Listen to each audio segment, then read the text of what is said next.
છીએ, જેની અંદર પ્રકરણ નંબર 7 ઘન અને ઘનમૂળ એનો અભ્યાસ કરીએ તો તમને પાઠ્યપુસ્તકની અંદર એક સરસ મજાની માહિતી આપેલી છે કે જે આપણા મહાન ગણિત શાસ્ત્રી 20મી સદીની અંદર ભારતની અંદર થઈ ગયેલા શ્રીનિવાસન રામાનુજ તરીકે આપણે ઓળખીએ છીએ.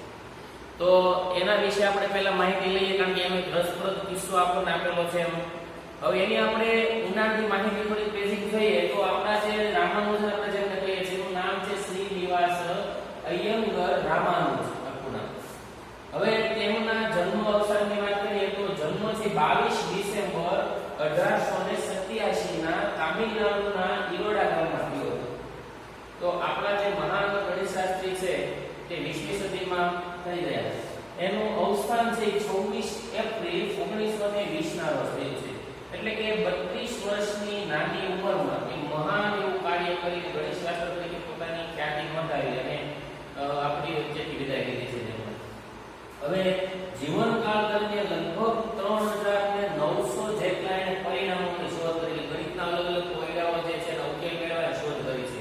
3900 જેટલા પરિણામો. મિત્રો એ 12 વર્ષની નાની ઉંમરે તમારી જેવી ઉંમર જે હોય એ ઉંમરમાંથી ગણિતની અંદર ખૂબ એવું રસ લઈ અને આગળ પડતું કામ કરેલું છે અને એ નાની ઉંમરથી જ ગણિત પ્રત્યે એટલા બધા લગાવ રાખતા હતા અને એમાં સંશોધન કરતા ગયા, નવા પરિણામો છે એનું શોધ કરતા ગયા અને બધું એને પોતાની જાતે પોતાની આત્મસંશોધનથી આપણી વસ્તુ કરેલી છે.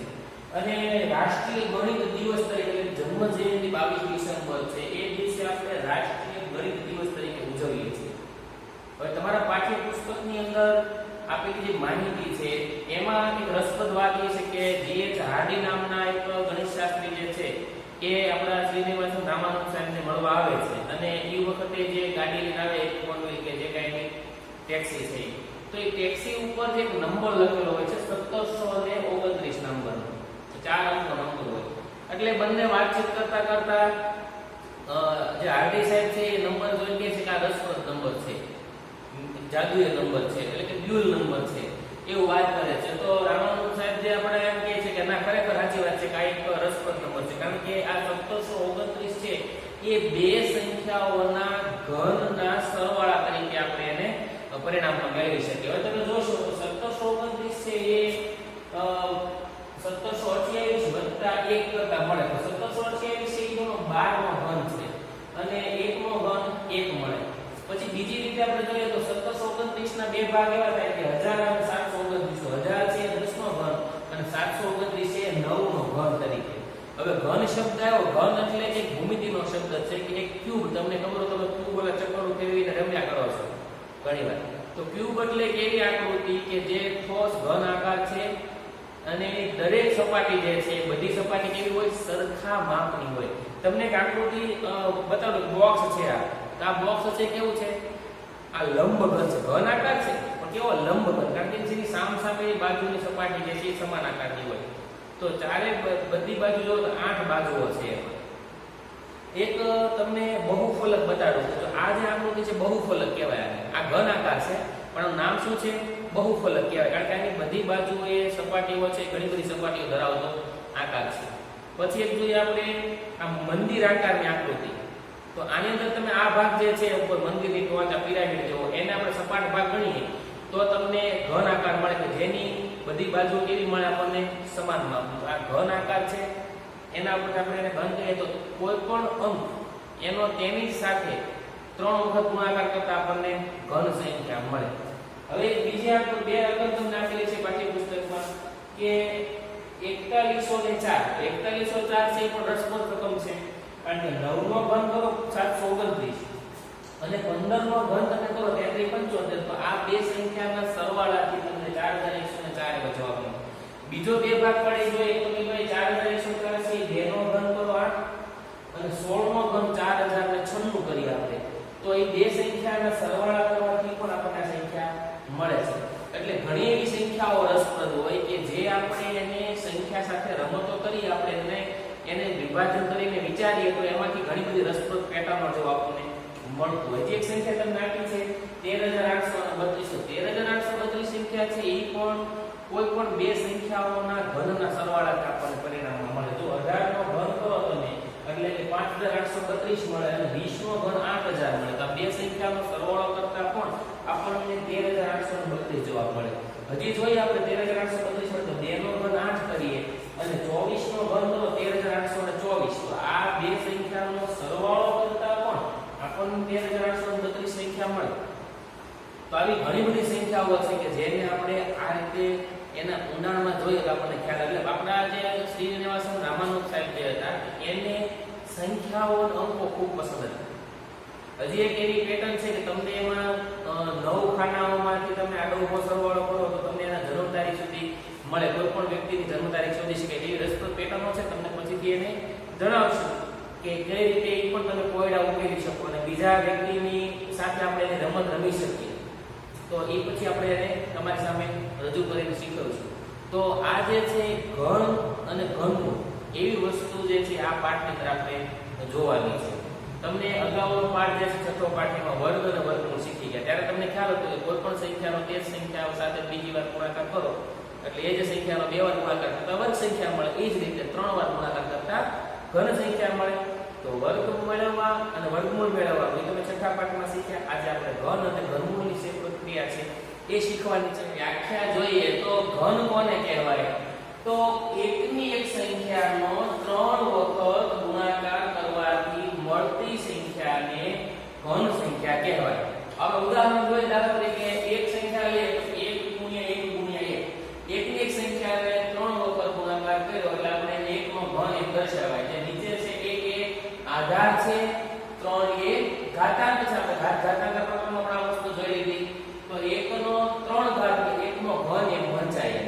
1 નો ઘન એટલે મળતે શું પરિણામ મળે 1. તમને ખ્યાલ છે કે કોઈ સંખ્યા વર્ગમૂળના પાઠમાં પણ જોયું કે 1 નો વર્ગ 1 મળે અને 1 નું વર્ગમૂળ પણ 1 મળતું આપણને. તો એ આપણે જોઈ લીધું છે. હવે 2 ગુણ્યા 2 ગુણ્યા 2 તો 2 ગુણ્યા 2 ગુણ્યા 2 કરીએ તો એને 2 નો ઘન એમ લખાય. તો 2 નો ઘન કેટલો થાય? 2 × 4 = 8. 2 નો ઘન 8 મળે. પછી 3 લઈએ સંખ્યા ઉદાહરણ તરીકે 3 ગુણ્યા 3 ગુણ્યા 3 એમ 3 નો ઘન ગુણાકાર કરીએ તો 3 નો ઘન એમ લખાય. 3 નો ઘન મળે 27 પરિણામ. હવે ઘનમૂળ પ્રશ્ન આપણે વ્યાખ્યા જોઈએ તો આપેલી સંખ્યા જે સંખ્યાનો ઘન છે તે સંખ્યાને આપેલી સંખ્યાનું ઘનમૂળ કહેવાય. હવે ઘનમૂળ માટે સંકેત શું વપરાય છે? વર્ગમૂળની નિશાની વપરાય. એવું જ સંકેત છે, માત્ર અહીંયા આપણે ઘનની નિશાની માટે 3 એવું લખેલું આવશે. એટલો તફાવત છે. વર્ગમૂળના પાઠમાં આપણે વર્ગ નિશાની માટેનું જોઈએ, વર્ગમૂળ માટે નિશાની, આ ઘનમૂળ માટે નિશાની જોઈએ. તો ઉદાહરણ તરીકે લખીએ તો આપણે 8 નું ઘનમૂળ શોધવું હોય તો લખાઈશું કે ઘનમૂળની નિશાની કરવાની એમાં 8 લખ્યા તો 8 નું ઘનમૂળ મળે 2. પછી 27 નું ઘનમૂળ મળે 3. 64 નું ઘનમૂળ કેટલું થયું? 4. વંચાય કઈ રીતે? તો આ લખ્યું છે વંચાય એવું કે 8 નું ઘનમૂળ 2, 27 નું ઘનમૂળ 3, 64 નું ઘનમૂળ 4. આ રીતે એનું વાંચન થાય. તો આ વસ્તુ પણ આપણને ખ્યાલ હોવો જોઈએ, ખાસ યાદ રાખજો. પછી છે આપણે કે કોઈ પણ સંખ્યા જો એકી સંખ્યા હોય તો તેનો ઘન એકી સંખ્યા મળે.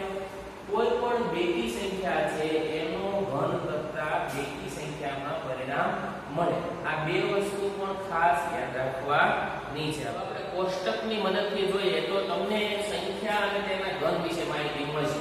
પહેલું કોષ્ટક જુઓ તેમાં તમને સંખ્યા 1 થી 10 આપેલી છે. તમારા પાઠ્યપુસ્તકની અંદર પણ આ વસ્તુ તમને માહિતી આપેલી છે. ખાસ યાદ રાખજો 1 થી 20 સુધીના ઘન આપણે ફરજિયાત લખી અને પાકા કરી લેવાના અને તમારે કાગળ ઉપર લખી અને દિવાલ ઉપર ચોટાડી દેવાના. એટલે ગમે ત્યારે તમને હાલતા ચાલતા ઉઠતા બેઠતા એ વસ્તુ દેખાય અને પાકી થઈ જાય. આ વસ્તુ છે એ તમને બહુ આગળ સુધી પણ ઉપયોગમાં આવશે. હવે આપણે જોઈએ પહેલો કોષ્ટકમાં તો કે 1 નો ઘન કરો. 1 નો ઘન 1 મળે. બે સંખ્યા 2 નો ઘન 8 થશે. 3 નો ઘન 27, 4 નો ઘન 64, 5 નો ઘન 125, 6 નો ઘન 216, 7 નો ઘન 343, 8 નો ઘન 512, 9 નો ઘન 729 અને 10 નો ઘન 1000. તમે જોઈશો તો 10 છે, 10 માં એકમના અંકમાં શૂન્ય છે. કેટલા શૂન્ય છે? 1. તો 10 નો ઘન કરતા મળતી સંખ્યામાં કેટલા અંકો આવ્યા? છેલ્લા 3 અંકોમાં શૂન્ય મળે છે. આ પણ વસ્તુ યાદ રાખજો. પછી 11 નો ઘન 13 31, 12 નો ઘન 17 28. આ બબ્બે અંકોની જોડમાં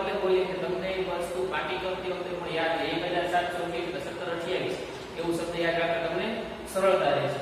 પછી 13 સંખ્યા 13 નો ઘન 21 97, 14 નો ઘન 27 44, 15 નો ઘન 33 75, 16 નો ઘન 40 96, 17 નો ઘન 49 13, 18 નો ઘન 58 32, 19 નો ઘન 68 59 અને 20 નો ઘન 8000. જો 2 નો ઘન 8 થાય છે તો 20 નો ઘન 8000, તો 2 માં શૂન્ય એક લાગ્યું ને 8000 માં 3 શૂન્ય છે તો એ પણ તમને ખ્યાલ આવ્યો ભાઈ. 3 નો ઘન કેટલો થાય છે 27, તો 30 નો ઘન કરો તેમાં 3 શૂન્ય લગાડી દેવો એટલે 27 થઈ જાય. તો આ રીતે તમે ઘન જે છે એ પણ તમે સરળતાથી મેળવતા તમને આવડે. જો અહીંયા કેટલા શૂન્ય છે 20 માં એક શૂન્ય, તો આ સંખ્યાનો ઘન કરતા મળતી સંખ્યામાં કેટલા શૂન્ય મળ્યા 3 શૂન્ય મળ્યા. બીજું કે આપણે વર્ગમૂળના પાઠમાં શીખ્યા હતા કે કોઈ પણ સંખ્યા પૂર્ણ વર્ગ છે કે નહીં જાણવા માટે આપણે જોતા હતા કે એના એકમના અંકો કયા હોવા જોઈએ. તો એ મુજબ આમાં પણ જો કે કોઈ સંખ્યાનો ઘન કરતા મળતી સંખ્યાનો એકમનો અંક શું હશે, તો ત્રીજું કોષ્ટક છે એમાં આપણે જોઈએ તો કોઈ સંખ્યાનો એકમનો અંક 1 હોય એ સંખ્યાનો ઘન કરો તો એકમનો અંક શું મળે 1. કોઈ સંખ્યાનો એકમનો અંક 2 હોય એનો ઘન કરતા મળે 8. જો આ કેસ ધ્યાન રાખજો, બે સંખ્યા એકમના અંકમાં છે, ઘન સંખ્યા એકમનો 8 મળે અને 8 અંક હોય એકમના અંકમાં 8 સંખ્યા એનો ઘન કરતા એકમનો અંક શું મળે 2. જો આમાં એકમાં સરખું થાય છે 2 માં 8 8 માં 2. પછી 3 હોય એકમના અંકમાં એ સંખ્યાનો ઘન કરતા મળતી સંખ્યા એકમનો અંક શું મળે 7. અને જો 7 હોય એકમના અંકમાં ઘન કરતા શું મળે એકમના અંકમાં 3 અંક મળે. પછી 4 હોય તો 4 મળે, 5 હોય તો 5, 6 માં 6. તો આમાં પણ તમને યાદ રાખવાનું સરળ રહે. 1 માં 1, 4 માં 4, 5 માં 5, 6 માં 6, 2 માં 8, 8 માં 2, 3 માં 7, 7 માં 3. અને જો 0 ની 9 માં 9 પાછો અહીંયા જો 9 હોય તો 9 હોય તમે અહીં પણ જોશો એનું તો કે ભાઈ 9 નો ઘન કર્યો 729 મળ્યા તે એકમનો અંક શું મળ્યો 9. તો અહીં એકમનો અંક શું હતો એક જ અંકની સંખ્યા એટલે 9. 19 માં તમે જોશો આગળ તો 19 ની અંદર 859 મળ્યું તમને તો એકમનો અંક શું છે 9. ઘન કરતા મળતી સંખ્યાનો એકમનો અંક શું મળ્યો 9. હવે તમને કોઈ પૂર્ણઘન સંખ્યા આપે એના ઘન મૂળમાં એકમનો અંક શું હશે એવું પૂછે તો પણ તમને ખબર પડે કે 1 હોય તો ઘન મૂળનો એકમનો અંક 1 હોય, 8 હોય પૂર્ણઘન સંખ્યામાં એના ઘન મૂળમાં એકમનો અંક 2 હોય. કોઈ સંખ્યાનો 7 અંક છે ઘન પૂર્ણઘન સંખ્યાનો તેના ઘન મૂળનો એકમનો અંક શું હોય 3. 4 હોય તો 4 હોય, 5 માં 5, 6 માં 6, 3 માં 7. 2 હોય પૂર્ણઘન સંખ્યાનો એકમનો તો ઘન મૂળનો એકમનો 8 મળે. 9 હોય તો 9. બીજું કે જો એકમના અંકમાં છેલ્લે કોઈ સંખ્યાના છેલ્લા 3 અંકો શૂન્યમાં હોય તો ઘન મૂળમાં છેલ્લા 1 અંક શૂન્ય હોય. પછી કોઈ પૂર્ણઘન સંખ્યાના 6 અંકો શૂન્ય હોય. કેટલા 6 અંકો, તો એ સંખ્યાના ઘન મૂળના છેલ્લા 2 અંકોમાં શૂન્ય હોય. તો જો અહીંયા તમે કોઈ પણ સંખ્યા છે એના છેલ્લે 1 શૂન્ય હોય તો એનો ઘન કરતા 3 શૂન્ય મળે. 2 શૂન્ય હોય સંખ્યામાં તેનો ઘન કરતા 6 શૂન્ય મળે. સંખ્યામાં છેલ્લે 1 અંકમાં 3 શૂન્ય હોય તો ઘન કરતા આપણને 9 શૂન્ય મળે. તો ગુણ્યા 3 કરી દેવાના, એ પણ તમારે યાદ રાખવાનું છે. આ 3 કોષ્ટકના આધારે તમને ઘણા ખરા પ્રશ્નો છે એના સોલ્યુશન મળી જાય. પહેલી વસ્તુ તમને 1 થી લઈને 20 સુધીના ઘન તમારે પાકા કરવાના છે અને ઝડપથી તમને 1 થી 10 સુધીના ઘન તો આપણને આવડી ગયા છે, એમાં જાજુ દૂર નહીં પડે. આમાં પણ દૂર પડે એવું કાંઈ છે નહીં. તમારે ખાસ કરીને થોડુંક યાદ રાખી લેવાનું શોર્ટકટ ટ્રીક. એકમના અંકને યાદ રાખી લેવાના. 14 અંક છે ને 27 44, તો એમાં જો 14 માં 4 આમાં 4 આવે તો એ પ્રમાણે યાદ રહેશે કે 14 માં એક ટુકડો છે આમાં 2 ટુકડા છેલ્લે આવશે. તો એવું કંઈ પણ તમે યાદ રાખી શકો. તમારે આપણે લખીને કોઈ પણ રીતે ઘન છે પાકા લઈ જવા જોઈએ 1 થી 20 અંકોના. તો આજે 2 કોષ્ટક 1 થી 20 સુધીના ઘનવાળા અને ત્રીજું કોષ્ટક છે કે એકમના અંક માટેનું. તમને એમ પૂછવામાં આવે કોઈ સંખ્યાનો પૂર્ણઘન સંખ્યા એકમનો અંક 9 છે તો એ સંખ્યાના ઘનમૂળનો એકમનો અંક શું હશે 9 મળે. કોઈ સંખ્યા પૂર્ણઘન સંખ્યાનો એકમનો અંક 6 હોય તો ઘનમૂળમાં એકમનો અંક શું મળે 6 મળે. એટલે ખાસ યાદ રાખવાનું 1 માં 1, 4 માં 4, 5 માં 5, 6 માં 6, 9 માં 9. 2 હોય તો 8 હોય, 8 હોય તો 2 હોય, 3 માં 7 ને 7 માં 3. એટલે એનો અંદર ક્રોસ થાય છે ક્યાં કયામાં બદલાય છે. આ ઝડપથી રમતની જેમ તમને યાદ રહી જાય એવું છે. જો એકવાર તમારી સાથે બોલજો 1 માં 1, 4 માં 4, 5 માં 5, 6 માં 6, 9 માં 9, 2 માં 8, 8 માં 2, 3 માં 7, 7 માં 3. પૂરું થઈ ગયું. 10 અંકો આવી ગયા.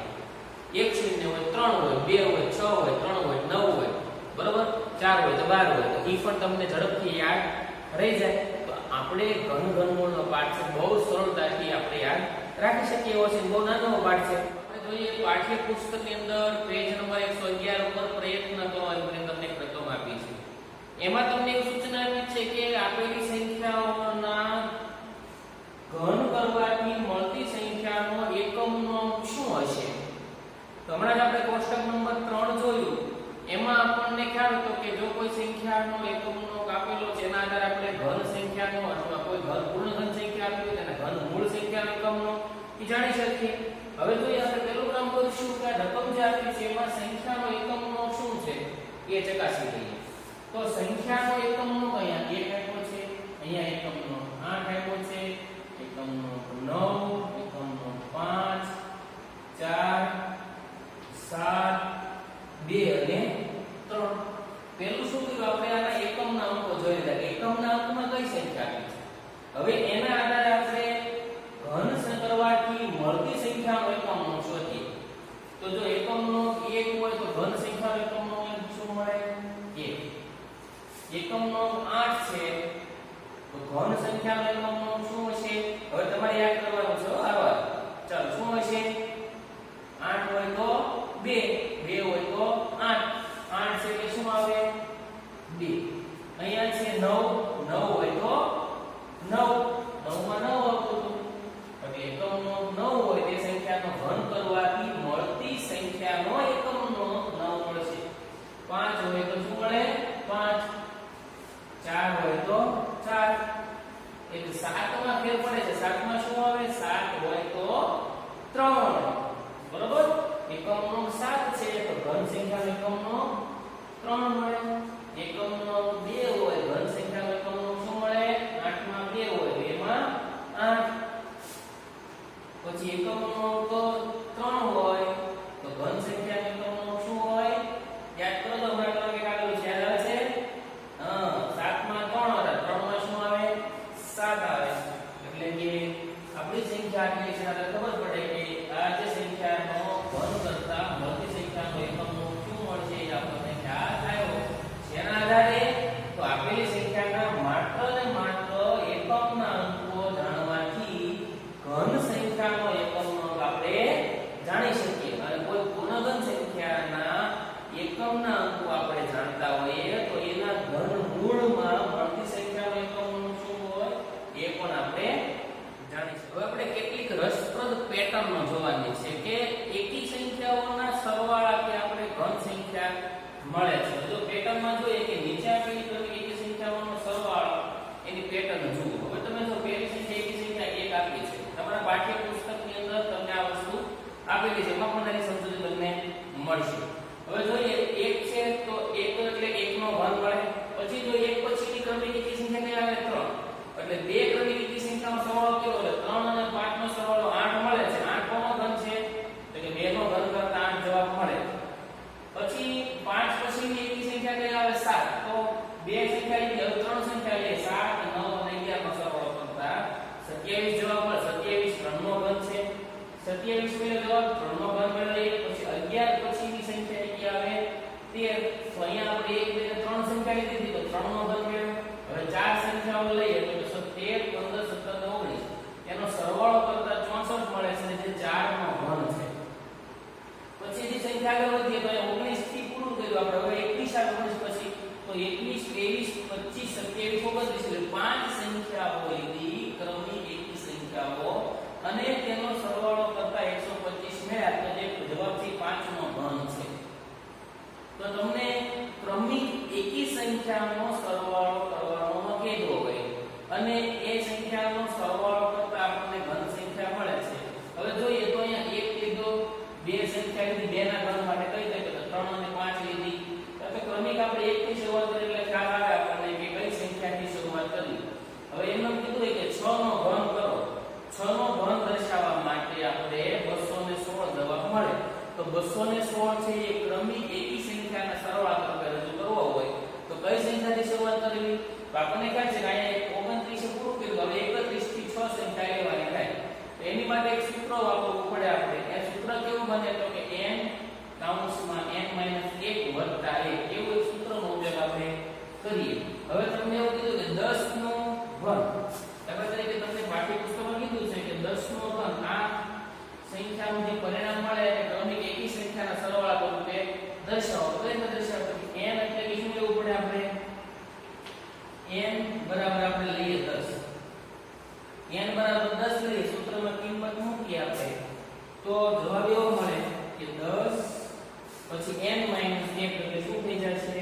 10 માંથી 1 બાદ કરતા 9 વત્તા 1, 10 9 90 વત્તા 1 એટલે 91. તો 91 થી શરૂ થતી 10 ક્રમિક એકી સંખ્યા લઈએ આપણે, એટલે કે 91 વત્તા 93 વત્તા 95 વત્તા 97 વત્તા 99 વત્તા 101 વત્તા 103 વત્તા 105. કેટલી સંખ્યા લેવાની? 10. 1 2 3 4 5 6 7 8 107.